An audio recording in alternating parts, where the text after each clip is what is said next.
हे इकडं पणजेवालेच जास्त आहे. मिलिंद ठाकरे आहे आणि एक ज्योतिबाई खाडे. पण मिलिंद ठाकरे हे लोकप्रतिनिधी आहे, लोकांचं काम करणारे व्यक्तिमत्व आहे. नगरसेवक अशोक राऊत. आता आपल्या इथे नगर परिषदच्या निवडणूक आहे. तुम्ही कोणत्या प्रभागातून येता? आम्ही 10मधून. 10मध्ये काय वाटतं तुमच्या इकडे कोणाचा पगडा जास्त भारी आहे? आमच्या इकडं हे इकडं पणजेवालेच जास्त आहे. पंचायत जास्त आहे. कोण उभं आहे तुमच्या इकडे? आमच्या इकडं सुरेश भाऊ वैद्य, राजश्री देशमुख आणि अशोक राऊत ते येऊ शकतं. होऊ शकतं.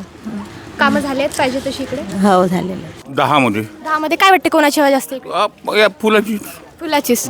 कोणते उमेदवार उभे आहेत तुमच्या इथे? मिलिंद ठाकरे आहे आणि एक ज्योतिबाई खाडे. शोभाबाई तर पाहिजे तशी कामं झाली आहेत? नाही कामं व्हायची. व्हायचे, काय राहिले आहेत जे व्हायला? नाल्या व्हायचे आहे, काही सगळंच व्हायचं आहे काम. आता हवेचं तर सांगू शकत नाही, पण मिलिंद ठाकरे हे लोकप्रतिनिधी आहे, लोकांचं काम करणारे व्यक्तिमत्व आहे आणि तेच निवडून यायला पाहिजे आणि तेच निवडून येतील. नगरसेवक अशोक राऊत.